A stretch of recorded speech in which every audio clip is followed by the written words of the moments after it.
Good morning, allez, Iden, ce sera aujourd'hui le Nishmat, Moshe Michael, Ben Alin Bachla Rachel, Avor Shmuel Ben Bienzev, Avram Ben Rivka. Si vous souhaitez vous aider une prochaine étude de Mishnah, contactez les 5 minutes éternelles. Nous étudions Masechet Trumot, Perek Yud Mishnatet. Chagavim Tmeim Shenichbeshu im Chagavim Tehorim. Lo Paslu et Tziram.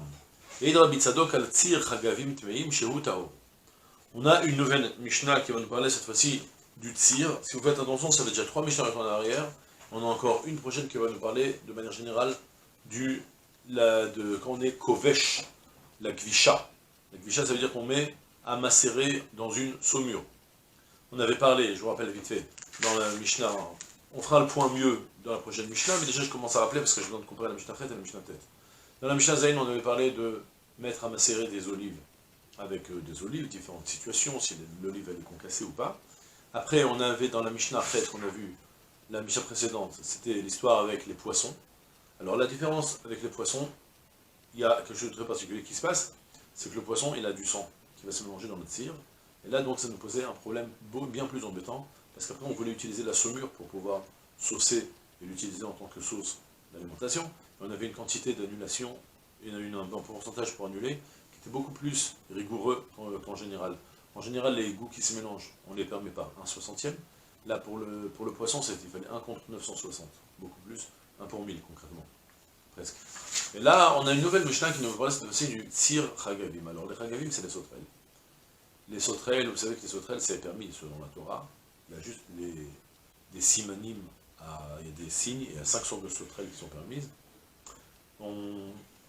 Aujourd'hui, on ne mange plus des sauterelles, de toute façon, ça ne nous donne pas tellement d'appétit, j'imagine. Mais même mieux que ça, on n'a pas de massorette claire, on n'a pas de transmission claire, comme on l'a vérifié.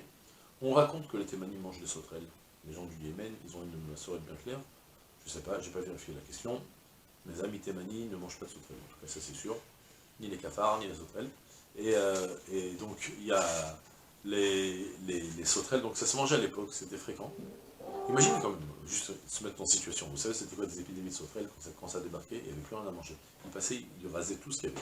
On peut au moins manger les sauterelles. Ensuite, ça laisse comme ça. Au moins qu'on ne meurt pas de faim. D'accord? À défaut de manger des légumes, on mangera de la viande. Et donc, maintenant, la Mishnah, elle va me parler qu'on mettait à macérer les sauterelles et que ça fabriquait un tzir. Et de nouveau, ce tzir-là, cette sauce, cette saumure qui va dégouliner des sauterelles, cette fois-ci, là, on l'utilise aussi en tant que sauce. La Mishnah, en un mot, elle va me dire quelque chose de très spécial. Elle va s'intéresser que quand tu vas mettre les sauterelles à macérer, les sauterelles mortes, j'imagine, tu les mets dans le sel et elles vont te lâcher une sauce. À la différence des poissons, dans le poisson il y a du sang qui dégouline, dans la sauterelle il n'y a pas de sang. C'est juste une sorte de transpiration de l'animal qui va faire dégouliner une sauce. On a l'avantage que c'est plus du sang, c'est plus de l'animal lui-même, mais c'est une sorte de transpiration des aliments. Et dans ce cas-là, on est beaucoup plus permissif avec cette sauce. 2 avis dans la Mishnah, on les fait tout de suite. Chagavim tmeim, des sauterelles impures. Il y a des sortes de sauterelles pures, des sortes de sauterelles impures. La Mishnah, la Torah, elle le précise exactement. J'ai déjà une fois étudié cette psukim, on essaie de comprendre ce qu'elle écrit, mais j'ai un peu oublié le truc, ça dépend comment sortent les pattes de devant, comment les reconnaître. Donc il y a les Chagavim tmeim, des sauterelles impures. Shenir beshum Chagavim temorim, qu'on a mis à macérer avec du sel, avec des autres sauterelles qui sont d'espèces pures. Ça fait partie des sauterelles pures. On les a mis à macérer ensemble, et ça nous a fait un tzir, donc, et l'opaslo et tziram, le tzir n'est pas devenu invalidé, il est permis à être consommé.